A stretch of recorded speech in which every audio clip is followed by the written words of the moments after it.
नमस्ते। आज हम जेनेटिक कोड के बारे में इस वीडियो के माध्यम से पढ़ेंगे। जेनेटिक कोड क्या है? जेनेटिक कोड, जैसा कि हम सभी जानते हैं कि हमारे जितने भी जो हेरिडेटरी इंफॉर्मेशंस है, जो भी हमारी आनुवंशिक सूचनाएं हैं, वो हमारे डीएनए के अंदर जीन में समाहित रहती है। और ये जो जीन के अंदर, जो डीएनए के अंदर ये सूचनाएं जो रहती हैं, ये किस फॉर्म में रहती हैं, इसके बारे में ये जेनेटिक कोड जो है उसको एक्सप्लेन करेगा। इसके माध्यम से ही हम समझ पाएंगे कि किस प्रकार से सूचनाएं, हमारी जो हेरिडिटरी सूचनाएं हैं, आनुवंशिक सूचनाएं हैं, वो डीएनए में संग्रहित रहती हैं। और जब डीएनए से मैसेंजर आरएनए बनता है और मैसेंजर आरएनए जब साइटोप्लाज्म में जाकर के और प्रोटीन सिंथेसिस में भाग लेता है, तो जो अंदर डीएनए में, जीन में जो सीक्वेंस है नाइट्रोजनस बेस की, जो एक कोड के रूप में रहती हैं, उसी कोड फॉर्म में मैसेंजर आरएनए के माध्यम से प्रोटीन सिंथेसिस मशीनरी तक पहुंचती है वो सूचनाएं। और फिर वहां उसी सीक्वेंस में पॉलीपेप्टाइड चेन का निर्माण होता है। पॉलीपेप्टाइड चेन यानी एमिनो एसिड की सीक्वेंस। तो एक पर्टिकुलर एमिनो एसिड की जो सीक्वेंस है, वो एक पर्टिकुलर, एक स्पेसिफिक प्रोटीन का निर्माण करती है। जैसे ही एमिनो एसिड की सीक्वेंस चेंज होती है, तो वह प्रोटीन की प्रकृति भी बदल देता है। तो यही कारण है कि हमारी विभिन्न प्रकार के जीवों में, विभिन्न प्रकार की कोशिकाओं में, एक जीव के अंदर भी विभिन्न प्रकार की कोशिकाएं हैं, उसमें भी भिन्न भिन्न प्रकार के प्रोटीन पाए जाते हैं। और उस प्रोटीन का प्रकार जो अलग होता है, उसका जो नेचर अलग होता है, उसका कारण होता है उस पॉलीपेप्टाइड चेन में पाई जाने वाली एमिनो एसिड की विशेष सीक्वेंस। जैसे ही सीक्वेंस बदलती है, प्रोटीन का प्रकार बदल जाता है। तो यह हम पहले तय करेंगे कि ये जो है जेनेटिक कोड, ये है क्या, किस प्रकार से ये बनते हैं और किस प्रकार से सूचनाओं को अपने अंदर समाहित रखते हैं। तो सबसे पहले हम थोड़ा सा इसके ऊपर प्रकाश डालेंगे, इसके थोड़ी हिस्ट्री क्या रही है उसके ऊपर प्रकाश डालेंगे।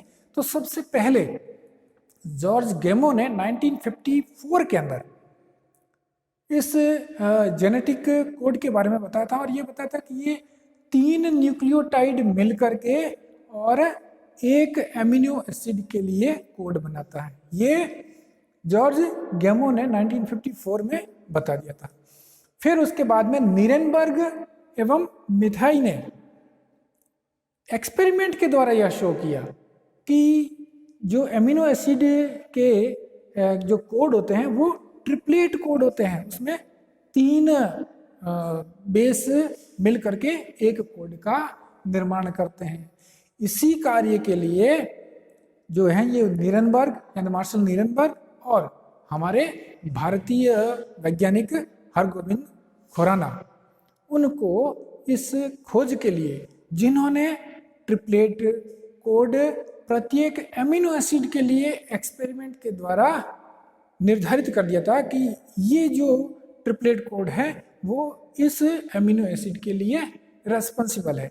और इस कार्य के लिए उन्हें 1968 में नोबेल प्राइज से नवाजा गया था। तो हम देखते हैं कि ये ट्रिपलेट जो जेनेटिक कोड है, वो ट्रिपलेट कोड ही क्यों है, ये ट्रिपलेट कोडोन ही क्यों है। तो अगर हम बात करें कि किसी भी डीएनए के अंदर जो सूचना है या जो डीएनए का निर्माण होता है, वो जैसा कि हम जानते हैं न्यूक्लियोटाइड की जो एक सीक्वेंस है वो मिलकर के बनाती है। और न्यूक्लियोटाइड की सीक्वेंस के अंदर जो भिन्न चीज है, वो है उसमें 4 प्रकार की नाइट्रोजनस बेस। और ये जो चारों नाइट्रोजनस बेस है, इसमें एडेनिन, थाइमिन, ग्वेनिन और साइटोसिन, ये चारों प्रकार के बेस अलग अलग सीक्वेंस में अरेंज होकर के और जीन का निर्माण करते हैं। और वही जीन अलग अलग प्रकार के प्रोटीन सिंथेसिस को कंट्रोल करते हैं।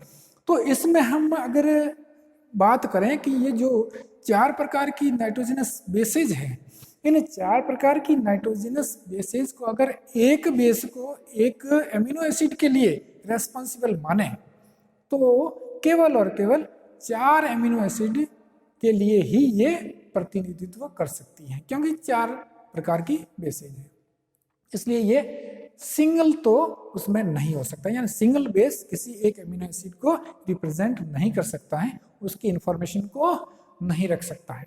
तो फिर बात आती है कि अगर दो नाइट्रोजनस बेस मिलकर के एक अमीनो एसिड को रिप्रेजेंट करें, तो उसमें हम देखते हैं कि अगर दो करे तो उसमें 4 बेस है, और 4 अगर अलग अलग कॉम्बिनेशंस बनाते हैं तो कॉम्बिनेशंस बनती हैं 16।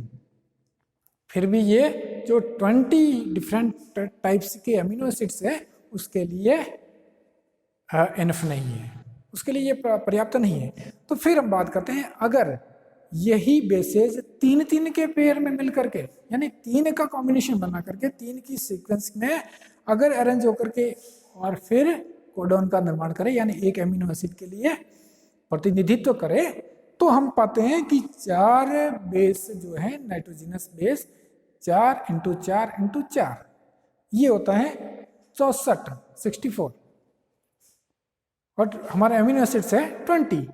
तो अगर हम 3 से मल्टीप्लाई करें तो 60 होता है, फिर भी 4 जो पेयर्स हैं वो एक्स्ट्रा बनते हैं। तो 4 पेयर एक्स्ट्रा वो भी हम इस टेबल के माध्यम से बाद में समझेंगे कि 4 पेयर एक्स्ट्रा कौन से हैं।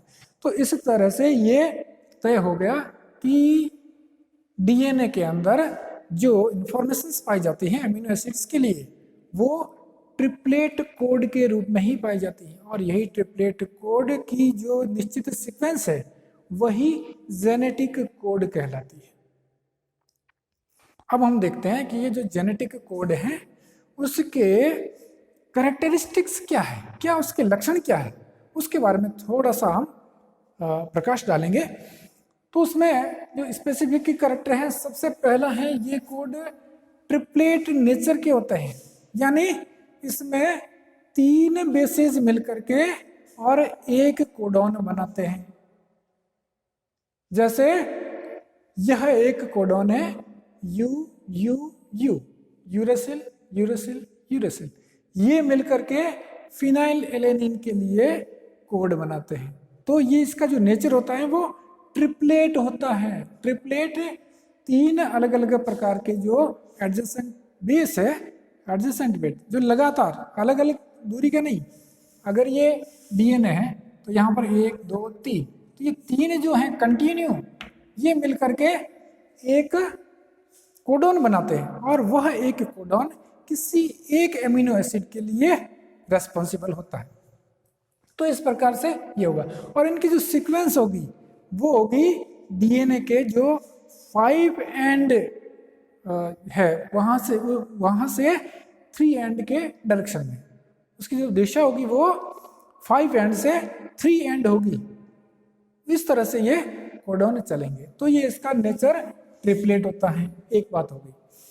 दूसरा जो इसका कैरेक्टरिस्टिक्स है वो है इसमें किसी प्रकार का ओवरलैप नहीं होता है, नो ओवरलैपिंग। इससे क्या मीनिंग है, यानी जैसे ही ये कोडॉन जो नाइट्रोजनस बेस है वो डीएनए में अरेंज रहते हैं एक सीक्वेंस में। सपोज हमने ये लिया CCU, यानी यहां पर जो U लिया है वो हमने मैसेंजर आरएनए के अंदर, क्योंकि मैसेंजर आरएनए में थायमिन की जगह यूरेसिल पाया जाता है, इसलिए हमने इसको कोडॉन के रूप में U लिया है। यहां पर C, फिर बाद में फिर है जो C और फिर U, तो ये तीनों की जो एक सीक्वेंस है वो एक एमिनो एसिड यानी प्रोलीन को प्रदर्शित करती है। ये सीक्वेंस प्रोलीन के लिए, यानी अगर मैसेंजर आरएनए में ये सीक्वेंस है तो जब प्रोटीन सिंथेसिस होगा तो इस कोड को जैसे ही एंटी जो कोडॉन है वहां से उसको जब पढ़ा जाएगा, जब प्रोटीन सिंथेसिस होगा तो पहला जो है वो प्रोलीन बनेगा, एमिनो एसिड प्रोलीन जुड़ेगा पॉलीपेप्टाइड चेन के अंदर। उसके बाद में मान लीजिए सीक्वेंस है CAG, ये अगर सीक्वेंस है तो ये ग्लूटामाइन को शो करता है, ये ग्लूटामाइन बनाएगा। तो इस प्रकार से जो ये जो कोडोन है वो ओवरलैप नहीं करेंगे, यानी ये जो तीनों कंटिन्यू है, कंटिन्यू चलेंगे तभी ये प्रोलीन बनेगा। जब ये उसके बाद में नेक्स्ट यानी यूरेसिल आ गया, यूरेसिल के बाद में वापस जो है वो साइटोसिन, ये साइटोसिन फिर एडेनिन ग्वानिन। तो ये जैसे ही ये जो कोडोन है वो एक सीक्वेंस में वापस यहाँ से शुरू नहीं होगा। ऐसा नहीं है कि यू को साथ में लेकर के और यू सी ए कर दिया, ऐसा नहीं होगा, यानी ओवरलैप इसको नहीं करेगा, कंटिन्यू एक सीक्वेंस में ही चलता रहेगा, तभी यह एक एमिनो एसिड के लिए जो है वो करेक्ट सीक्वेंस होगी। जैसे ये जो है ये गलत है, ये सीक्वेंस सही है, ये गलत सीक्वेंस है क्योंकि यहाँ ओवरलैप कर रहा है। अगर सी सी और यू यानी साइटोसिन साइटोसिन और यूरेसिल ये मिलते हैं तो बनता है प्रोलीन, लेकिन यहाँ जो गलत सीक्वेंस यानी ओवरलैप कर दिए सी यू और सी, तो सी यू और सी ये भी एक कोडोन है, लेकिन क्योंकि ये ओवरलैप कर रहा है इसलिए ये गलत है, ओवरलैपिंग नहीं होती है। जेनेटिक कोड में कभी भी ओवरलैपिंग नहीं होगी। एक कोडोन आ गया, उसके बाद में उसके नेक्स्ट जो नाइट्रोजनस बेस है वहां से 3 और नाइट्रोजनस बेस कंटिन्यू मिल करके एक कोडोन का निर्माण करती है, तो ओवरलैपिंग इसमें नहीं पाई जाती है। नेक्स्ट है, इसमें कोई पंक्चुएशन नहीं होता है, कोई कॉमा फुल स्टॉप नहीं होता है। जब एक जीन जो किसी एक प्रोटीन के लिए, किसी एक पॉलीपेप्टाइड चेन के लिए रिस्पॉन्सिबल है, वह स्टार्टिंग से एंड तक कंटिन्यू चलता रहेगा, बीच में स्टॉप नहीं है, न कॉमा है न फुल स्टॉप है, किसी प्रकार का पंक्चुएशन नहीं है, तो इसमें पंक्चुएशन नहीं होता है। कंटिन्यू स्टार्ट हो गया, अलग अलग जो कोडोन है उसके अनुसार अलग अलग एमिनो एसिड्स जुड़ते जाएंगे जब तक कि उसका टर्मिनेशन नहीं हो जाए, जो प्रोटीन सिंथेसिस है उसका टर्मिनेटर जो कोडोन है वो नहीं आ जाए, तब तक ये कंटिन्यू चलता रहता है, तो ये नो पंक्चुएशन। नेक्स्ट है यूनिवर्सलिटी। चाहे बैक्टीरिया हो या चाहे कितना भी बड़ा उन्नत प्रकार का जीव हो, सभी में अगर एक सीक्वेंस कोई फिक्स सीक्वेंस है, यानी अगर सी सी यू है तो अगर बैक्टीरिया में है तो भी वहां प्रोलीन ही बनेगा, और अगर पेड़ में है तो भी प्रोलीन ही बनेगा, हाथी में है तो भी प्रोलीन ही बनेगा, यानी यूनिवर्सलिटी है। चाहे वो माइटोकॉन्ड्रिया का डीएनए क्यों नहीं हो, चाहे किसी कहीं भी कोई डीएनए क्यों नहीं हो, अगर कोड बना है मैसेंजर आरएनए के अंदर, तो उसका मतलब किसी भी जीव में, चाहे वो छोटा बड़ा उन्नत प्रकार का या आदिम प्रकार का कैसा भी हो, उसमें वही बनेगा, प्रोलीन ही बनेगा, तो उसमें यूनिवर्सलिटी पाई जाती है। नेक्स्ट है इसमें डीजेनरेसी, यानी एक कोई जो कोड है वो एक से अधिक एमिनो एसिड के लिए नहीं हो सकता है, लेकिन एक एमिनो एसिड के लिए एक से अधिक कोडोन हो सकते हैं। जैसे यहां पर जो मेथियोनिन और ट्रिप्टोफैन है, मेथियोनिन और ट्रिप्टोफैन एमिनो एसिड्स, उसके लिए केवल एक कोडोन है, लेकिन ल्यूसीन और आर्जिनिन उसके लिए 6 कोडोन है, तो एक से लगा करके 6 तक के कोडोन हो सकते हैं, यानी एक एमिनो एसिड के लिए एक कोडोन भी हो सकता है जैसे मेथियोनिन में होता है, और अधिकतम 6 कोडोन भी एक एमिनो एसिड के लिए हो सकते हैं जैसे आर्जिनिन में होता है। तो इसमें जो है वो एक कोडोन एक से अधिक एमिनो एसिड के लिए नहीं हो सकता है, जबकि एक एमिनो एसिड के लिए एक से अधिक कोडोन हो सकते हैं। नेक्स्ट इसका जो कैरेक्टर है वो है नॉनसेंस और टर्मिनेटर कोडोन, यानी ये जो जेनेटिक कोड होते हैं उसमें कुछ ऐसे कोडॉन भी होते हैं जिसका कोई सेंस नहीं है, इसलिए उनका नाम रखा है नॉन सेंस, यानी वो किसी भी एमिनो एसिड के लिए जो है वो इंफॉर्मेशन नहीं रखता है, कोई एमिनो एसिड उससे नहीं बनेगा। जैसे हम इस टेबल के अंदर देखें तो उसमें जो है वो 3 ऐसे कोडॉन है जो टर्मिनेटर कोडॉन है, जिसमें UAA, UAG और UGA, ये तीनों कोडॉन किसी भी एमिनो एसिड के लिए नहीं बने हैं। तो ये किसके लिए है? तो जैसे ही किसी भी जीन के अंदर ये कोडॉन जब मैसेंजर आरएनए में जाएंगे और जब मैसेंजर आरएनए प्रोटीन सिंथेसिस में भाग लेगा, तो जैसे ही ये कोडॉन आएगा UAA आएगा तो स्टॉप हो जाएगा, इसलिए टर्मिनेटर कोडॉन है। प्रोटीन सिंथेसिस को टर्मिनेट कर देते हैं, रोक देते हैं, फिनिश कर देते हैं। यानी जो एक जीन है उसका पूरी उससे संबंधित जो पॉलीपेप्टाइड चेन है पूरी बन गई, उसके बाद में स्टॉप कोडॉन है, इसलिए इसको नॉनसेंस कोडॉन भी कहते हैं, टर्मिनेटर कोडॉन भी कहते हैं, स्टॉप कोडॉन भी कहते हैं। प्रोटीन सिंथेसिस को स्टॉप करने का काम है, इसलिए ये तीनों जो है किसी भी एमिनो एसिड को रिप्रेजेंट नहीं करते हैं। नेक्स्ट जो इसका है वो है कि इसमें एक इनिशिएशन कोडॉन भी होते हैं, यानी स्टार्ट करने वाले कोडॉन भी पाए जाते हैं। जब मैसेंजर आरएनए प्रोटीन सिंथेसिस में भाग लेता है तो उसमें सबसे पहला जो कोडॉन होगा वो या तो AUG ये होगा या होगा GUG। अगर AUG है तो वो मेथियोनिन के लिए है, यानी ये स्टार्ट हमेशा यहीं से होगा, तो उसमें मेथियोनिन बनेगा। और अगर GUG है तो वेलिन बनेगा।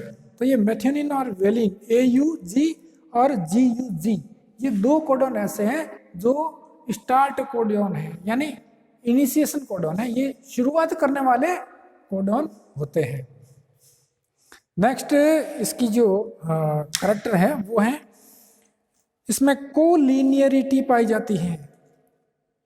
कोलिनियरिटी यानी जो डीएनए के अंदर जो सीक्वेंस है, जो कोडॉन की डीएनए में सीक्वेंस है, उसी सीक्वेंस में पॉलीपेप्टाइड चेन के अंदर जो एमिनो एसिड्स है वो भी उसी सीक्वेंस में बनेंगे, तभी जो है वो एक स्पेसिफिक टाइप का प्रोटीन जनरेट होगा, स्पेसिफिक टाइप का प्रोटीन सिंथेसाइज होगा।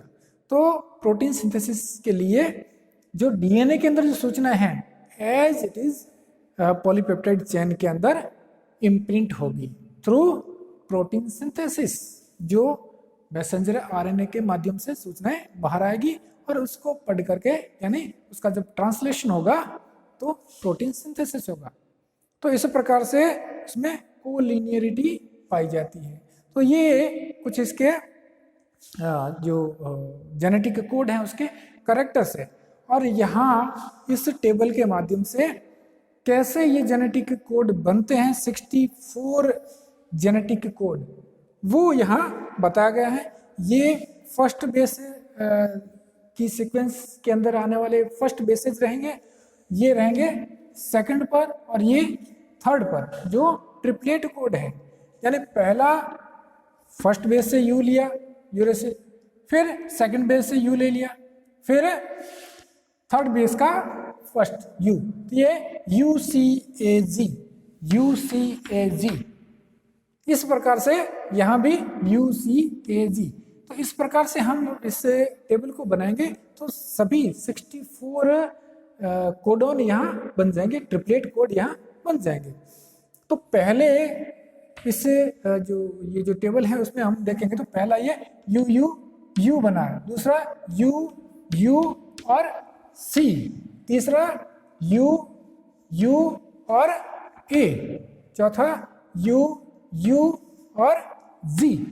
तो ऐसे ये चारों कोडॉन बन गए। तो पहले ये जो दोनों हैं UUU और UUC, ये मिलकर के फिनाइल एलेनिन नाम का जो एमिनो एसिड है उसको रिप्रेजेंट करते हैं। ये अगर कोडन बनेगा तो सबसे पहले प्रोटीन सिंथेसिस में ये बनेगा। इसी तरह से ये अलग अलग इस लाइन के अंदर जितने भी जो है वो सारे, अब सी आ गया दूसरा साइटोसिन, तो साइटोसिन के साथ में साइटोसिन, फिर यूरेसिल, फिर क्योंकि यहाँ पर इसमें वापस यूरेसिल आ गया थर्ड, तो फर्स्ट सी आ गया, second U, third U, first codon बन गया इसका। Second codon C, second U, third C, तो ये सेकंड कोडॉन बन गया इसका। थर्ड में फर्स्ट सी, सेकंड यू और थर्ड यहाँ से ए। ऐसे फोर्थ में फर्स्ट सी, सेकंड यू और थर्ड जी, ऐसे मिलकर के ये बन गए। और ये जो चारों बने हैं ये ल्यूसीन के लिए, ऐसे ही ये ल्यूसीन के लिए बन गया। ये दो जो है ल्यूसीन के लिए, ये ल्यूसीन के लिए, ये आइसोल्यूसीन के लिए है ना। ये जो है मेथियोनिन के लिए बना है। ये सारे चारों जो है वेलिनिन के लिए बने हुए हैं।